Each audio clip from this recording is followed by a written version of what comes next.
એક સ્ત્રી મજબૂરીથી આ ધંધામાં આવે છે, કોઈ દિવસ પોતાની મરજીથી આ ધંધામાં નથી આવતી। અભિનેત્રી મોના થીબાએ વેશ્યાવૃત્તિ સમાજ સેવા ગણાવતા ચર્ચા। તેમને વેશ્યાવૃત્તિને સમાજ સેવા ગણાવતા ચર્ચાનો વિષય બની છે।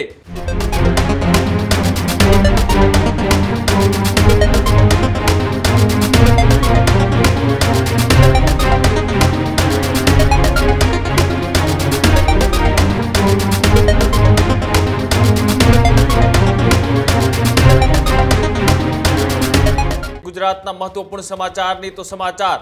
ગુજરાતી ફિલ્મ અભિનેત્રી મોના થીબાનું નિવેદન આવ્યું ચર્ચામાં। અભિનેત્રી મોના થીબાએ વેશ્યાવૃત્તિ સમાજ સેવા ગણાવતા ચર્ચા। વેશ્યાવૃત્તિથી બળાત્કારની ઘટનાઓ અટકે છે, આવી વાત મોના થીબાએ કરી।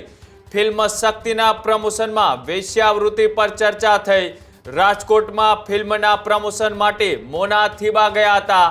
જે રીતના અનેક એવી ઘટનાઓ બનતી હોય છે, તેમાં ફિલ્મકારો હોય કે અભિનેતા હોય, તે પોતાનું એની અંદર પ્રતિક્રિયાઓ આપતી હોય છે, નિવેદન આપતા હોય છે।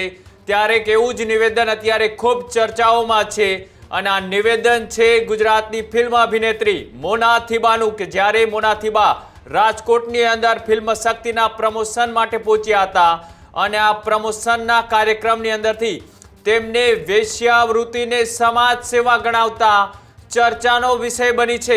વેશ્યાવૃત્તિથી બળાત્કારની ઘટનાઓ અટકે છે, આવી વાત એ મોના થીબાએ કરી છે અને આ નિવેદનથી અત્યારે સમાજના અલગ અલગ લોકો આ નિવેદનને વખોડી રહ્યા છે। આ જે નિવેદન છે એ નિવેદનની ક્યાંક ને ક્યાંક ટીકા કરી રહ્યા છે આ અભિનેત્રી ગુજરાતી ફિલ્મ સાથે જોડાયેલી મોના થીબાનું, કે જેઓએ રાજકોટની અંદરથી ફિલ્મ શક્તિના પ્રમોશન કાર્યક્રમની અંદરથી એક જે ચર્ચાસ્પદ નિવેદન આપ્યું છે। આ નિવેદન અત્યારે હાલ ખૂબ ચર્ચાઓમાં છે, કેમ કે વેશ્યાવૃત્તિને લઈ તેઓએ સમાજ સેવા સાથે જોડતા અનેક સમાજ સેવકો છે તે આ નિવેદનને લઈ ટીકા કરી રહ્યા છે। આ જે નિવેદન છે તેને વિવાદાસ્પદ ગણી રહ્યા છે।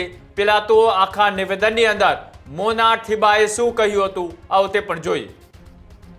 અને આ એક બહુ અલગ પ્રકારની ફિલ્મ લઈને અમે લોકો આવ્યા છીએ। વેશ્યાવૃત્તિ પર ફિલ્મ છે, તે છતાંય ફેમિલી સાથે, પરિવાર સાથે બેસીને જોઈ શકાય એવી સાફ સુથરી ફિલ્મ છે। આ ફિલ્મ વેશ્યાવૃત્તિ પર છે, પણ અલગ સાઈડ ઓફ ધ વુમન, એટલે કે સ્ત્રીની અલગ સાઈડને અમે ધ્યાનમાં રાખી છે। એક સ્ત્રી મજબૂરીથી આ ધંધામાં આવે છે, કોઈ દિવસ પોતાની મરજીથી આ ધંધામાં નથી આવતી। એ મજબૂરીની, એ વેદનાની પીડા, એ દુઃખ દર્દની વાત લઈને અમે આ ફિલ્મમાં આવ્યા છીએ અને આશા કરીએ છીએ કે તમને અમારી ફિલ્મ ખૂબ પસંદ આવશે। અમે બહુ જ મહેનત કરી છે।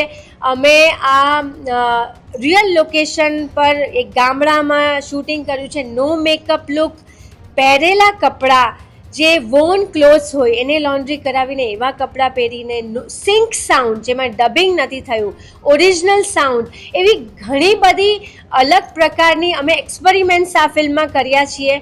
અને અમારા જે ડિરેક્ટર છે ભાવિનભાઈ ત્રિવેદી, પ્રોડ્યુસર નિલેશભાઈ અને હસમુખભાઈ, જેમણે આ હિંમત દાખવી છે આ વિષય પર ફિલ્મ બનાવવાની।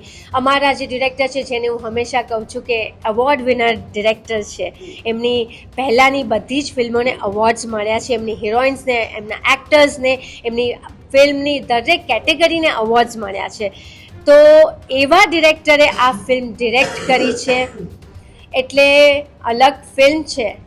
હંમેશા આ ટાઈપની ફિલ્મો નથી બનતી, તો આશા કરું છું કે આપ સૌ અમને આ ફિલ્મ માટે સપોર્ટ કરશો। સમાજને એક મેસેજ છે। વેશ્યાવૃત્તિ પણ આ જે સ્ત્રીઓ કરે છે એ પણ સમાજની સેવા જ છે ને।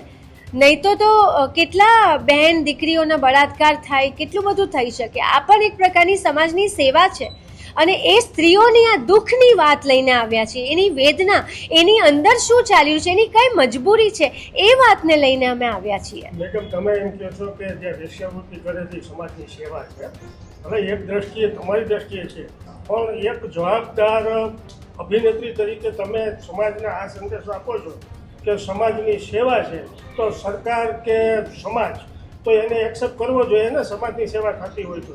નો ડાઉટ તમે તમારી દ્રષ્ટિએ સાચા છો, તમે ફિલ્માંકન કર્યું છે, તમે અભિનેત્રી છો, તમે એનું પાત્ર ભજવું છે. જે ગામે વિરોધ કર્યો છે એ ગામ બદનામ થાય એટલા માટે એ લોકો વિરોધ કર્યો છે. તો વિરોધ પછી તમે કાંઈ એની અંદર કાંઈ ફિલ્મમાં ફેરફાર કર્યો છે કે એક ઈ જ છે? સૌથી પહેલાં તો હું એમ કહીશ કે આ એક કાલ્પનિક કથા છે, જે અમારા રાઇટર ડિરેક્ટર સાહેબે જેને લખી છે વાર્તા. અને જે વિરોધ થયો છે એ વિશે તો સર વાત કરશે. અને એઝ એન એક્ટર તો અમને જે પાત્ર ભજવવા માટે કહેવામાં આવે, અમે કલાકાર છીએ, અમે દરેક પ્રકારના પાત્ર ભજવીએ છીએ, એટલે અમે તો અમારા રોલને ન્યાય આપ્યો છે. બાકી સર પ્રકાશ પારસે જે તમે વિવાદ વિશે વાત કરી,